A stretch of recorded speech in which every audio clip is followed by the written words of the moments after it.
Washington Memorial Hospital's garden was legendary throughout the city. Patients, doctors, and nurses all said the same thing. It's like a paradise garden. But little was known about its gardener. A man in his 80s, stooped and gnarled, always wearing an old straw hat. He never spoke, never smiled, until the day the hospital's youngest surgeon, Dr. Michael Lee, seeking peace before his first major operation, watched the old man pruning a rose. Those hands were impossibly steady, precise, skilled, just like a surgeon's, just like the legendary William Hayes. Before we begin, share where you're watching from in the comments. And if you believe stories like this need to be remembered, subscribe and support us. Washington Memorial Hospital's garden was one of the most impressive places in the region. The hospital building itself was old and ordinary, but its garden. The garden was something else entirely. Cherry blossoms blooming in spring, colorful roses in summer, crimson maples in autumn, evergreens that remained vibrant even in winter. Each season was like a painting. Patients would gaze at the garden from their room windows. Nurses would eat their sandwiches on one of the benches during lunch breaks. Doctors sometimes took short walks there before difficult surgeries. And this paradise garden had a single creator, Gardener Hayes. No one knew his exact age. Some said 75, others 85. He had a stooped back, a sun-darkened face. He always wore an old straw hat, faded jeans, and a shirt with buttons often fastened incorrectly. His hands were always covered with gardening gloves, different gardening tools for each season. Hayes had little communication with people. He would rarely say good morning or good evening. Beyond that, he almost never spoke. But his dedication to the garden was absolute. For 30 years, he had arrived before sunrise every day and worked until sunset. Every day except Sundays. He never took vacations.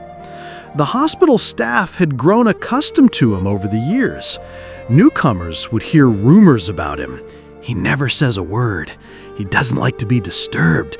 He only cares about his garden. When the hospital's old administrator retired, he said in a farewell interview, "Our most valuable asset at Washington Memorial isn't our MRI machine, it's Mr. Hayes." But he never explained why he was so valuable. Dr. Michael Lee had been appointed to Washington Memorial a month ago. He was 32, from California, a brilliant neurosurgeon trained at Johns Hopkins, young, ambitious, talented, the hospital's new star. That Thursday morning, Dr. Lee was facing the most challenging surgery of his career, a tumor lodged in the brainstem of 9-year-old Emily Wilson. The imaging results weren't clear. The night before, he had spent hours studying the files, examining the magnetic resonance images again and again. He knew the surgery was very risky. Early in the morning, tense and tired, he had arrived at the hospital. He reviewed the files again, made the final preparations. It was still 3 hours until the 9 a.m. surgery. Michael decided to go to the hospital garden to relax. Perhaps fresh air and greenery would clear his mind. Breathing in the scent of flowers in the garden, he walked slowly along the path. Then he saw him, the old gardener, working with small pruning shears among an impressive collection of white roses. He stopped to watch. Despite his age, Hayes's hands were working with incredibly steady and precise movements. Each movement was like a perfectly planned choreography. There was no hesitation, no wasted motion. Each cut was made exactly at the right point, with seemingly millimetric precision. Dr. Lee watched, fascinated. Those hands were a surgeon's hands, and this wasn't a random thought. Michael knew surgeons' hands. He had watched his mentor's hands for 4 years at Johns Hopkins. This kind of hand movement was a surgeon's trademark. The old man continued his work quietly, unaware of the young doctor watching him. Michael moved a few steps closer.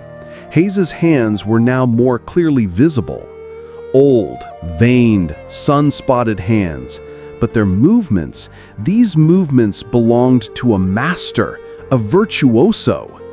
And then, when the gardener bent down to examine a rose more closely and removed his straw hat, Michael saw his profile. His eyes widened.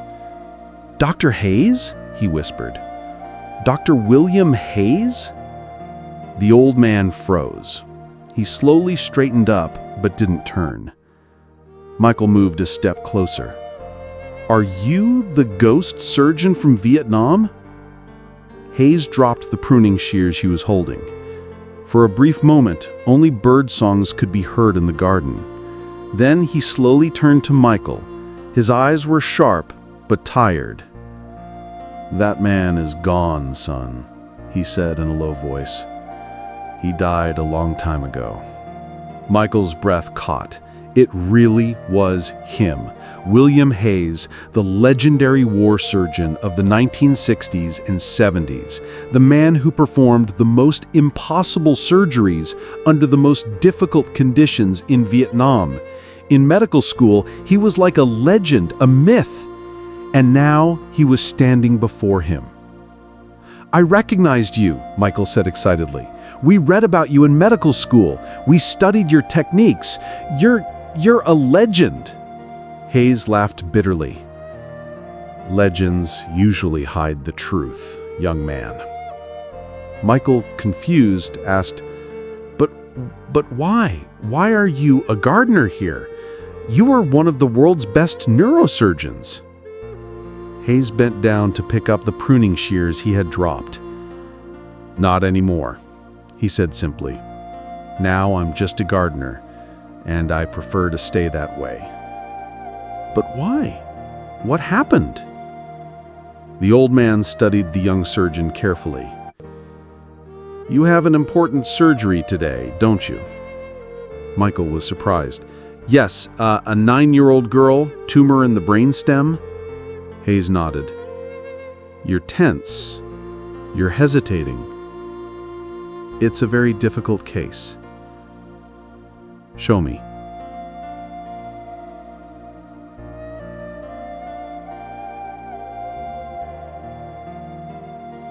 Michael hesitated. He hadn't brought the files to the garden, but he had MRI images on his cell phone.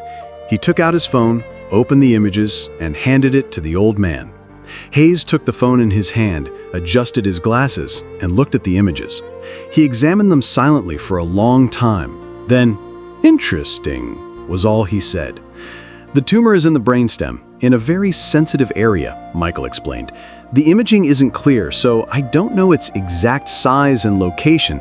A wrong cut, and the child could be paralyzed or die," Hayes completed. "Yes, I know." Michael was encouraged. "Dr. Hayes, I would like to get your opinion. Your experience, my experience, belongs to a life I left behind a long time ago. I'm not a surgeon anymore. But maybe you could help me. Just advice, how I should approach..." Hayes shook his head. "No, young man. I left that world. Now I need to tend to my garden." He turned and went back to his roses, clearly indicating the conversation was over. Michael left with disappointment. He was confused. William Hayes, the legendary surgeon, had been working here at Washington Memorial as a simple gardener for 30 years? How could such talent, such genius hide itself? As he was returning to the hospital, he suddenly stopped. An idea came to his mind. He took out his phone and quickly made a call. "Dr. Thompson, this is Dr. Lee. I need to ask you something. The gardener at Washington Memorial, Mr. Hayes, how long have you known him?" Dr. Eleanor Thompson was one of the hospital's longest-serving staff members, having been there for over 40 years. "Hayes? He was here even before I came. I think he arrived in 1978 or 1979. What do you know about him? His background? His story? There was silence on the phone. Why are you asking, Michael? Because he's William Hayes, the surgeon from Vietnam. Another long silence. Eleanor? Are you there? Michael, come to my office now. 10 minutes later, he was in Dr. Thompson's office. Eleanor was a 68-year-old woman with sharp eyes and gray hair. She was a figure respected by everyone at the hospital. Sit down, Michael, she said, closing the door. This is a private matter. Michael sat down, waiting curiously. Do you know who Hayes is? Eleanor asked. William Hayes, isn't he? The ghost surgeon from Vietnam? Eleanor slowly nodded. Yes, but very few people at the hospital know this. Only the former administrator, myself, and now you. But why? Why is it kept secret? And why is he a gardener? Eleanor sighed. In 1978, Hayes came to the hospital one day. He had returned from Vietnam a few years earlier. He was experiencing severe PTSD. His hands were trembling. He could no longer perform surgery. He had quit the profession. Back then, our hospital didn't have a garden, just untended grounds. Hayes came one day and asked, "Can I take care of your garden?" The administrator at the time gave him a chance, and the garden in his hands turned into a miracle. But why did he hide his identity? He didn't exactly. He just didn't want to talk about it, and people didn't ask. Over time, everyone came to know him just as the quiet gardener. Michael was lost in thought. What about his surgical career? Such talent, such genius. Michael, Hayes saw a lot in Vietnam. Too much death, too much suffering, and one incident affected him deeply. What happened? Eleanor hesitated.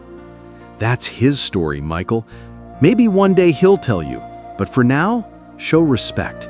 Don't disturb him. Michael sighed. I understand, but today I have a very difficult surgery. Emily Wilson, 9 years old, tumor in the brainstem.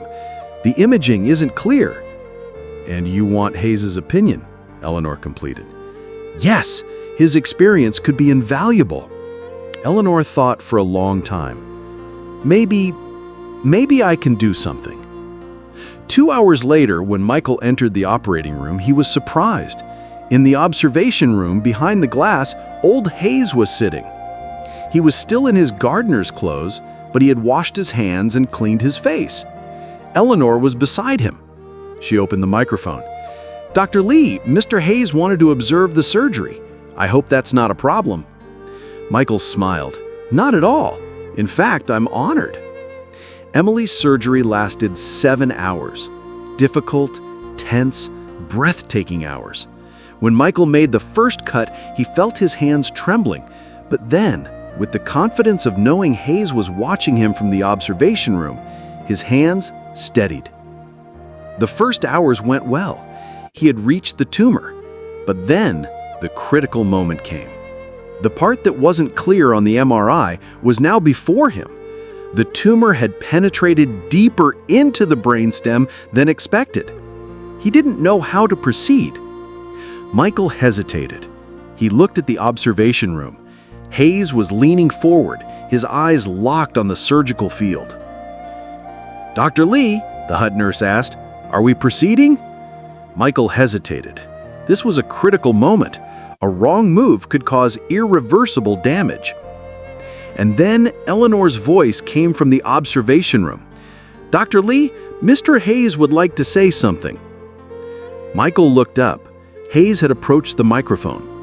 Lateral approach, said the old man, his voice surprisingly clear and authoritative. Don't go the medial route.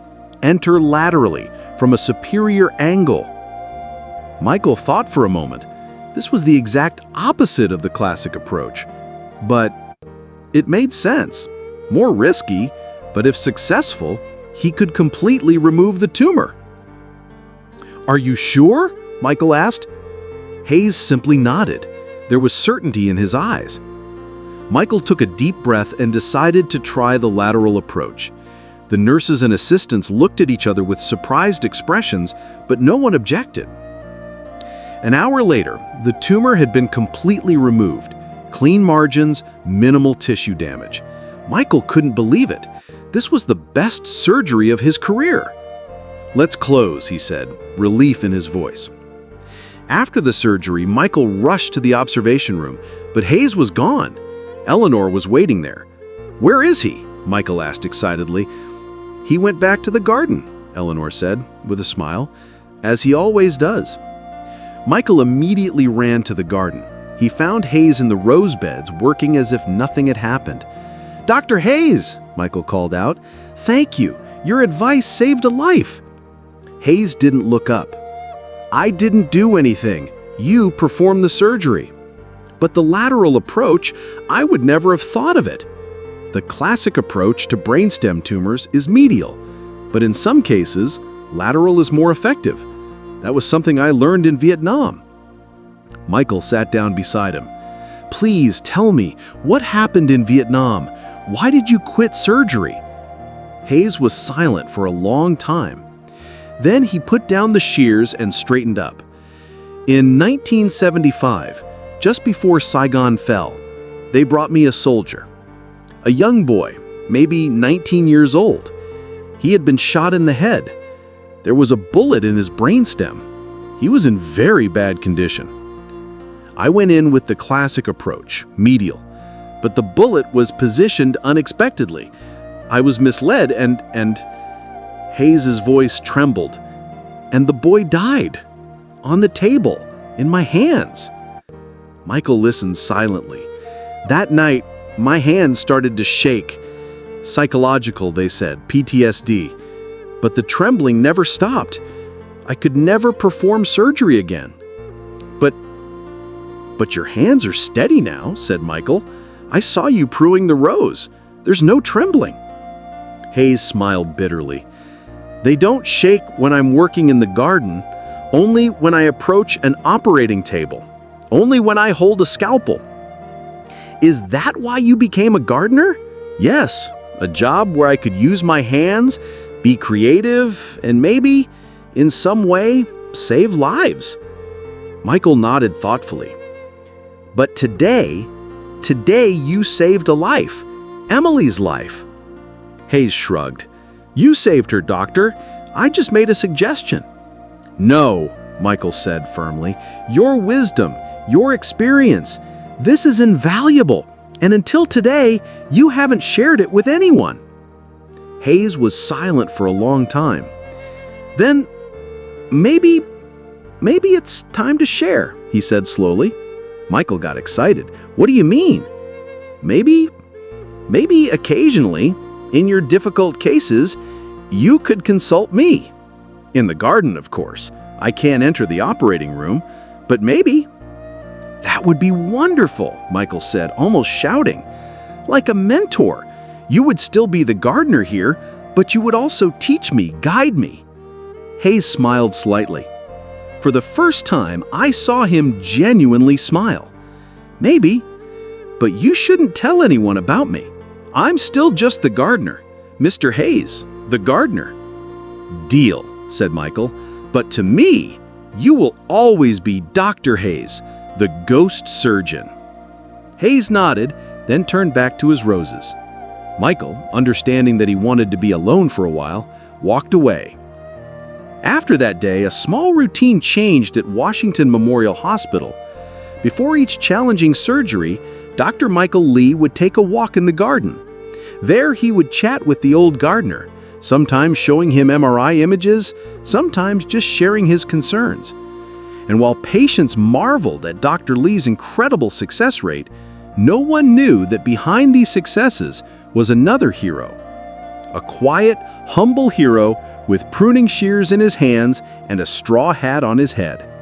Some had heard Dr. Lee say to Emily Wilson in the patient room, "You recovered not just because of me, but also thanks to a special gardener at our hospital. Maybe you will visit him one day. His name is Mr. Hayes." And the healing little girl had started going to the garden every day, sitting next to the quiet old man. She wouldn't say anything to him, just watch. And sometimes, very rarely, the old gardener would hand her a rose and say, "Life is just like this garden. It requires constant care, patience, and a little love. And sometimes it blooms again in the most unexpected ways." Now I ask you, have you ever met someone like Mr. Hayes in your life? Someone who appeared ordinary but had extraordinary talents? Or perhaps you were once a master of something, then life took you down a different path. Share in the comments. And remember, sometimes the greatest wisdom comes from the quietest people. Thank you for watching. If this story touched you, subscribe, share, and help us keep these voices alive. See you in the next story.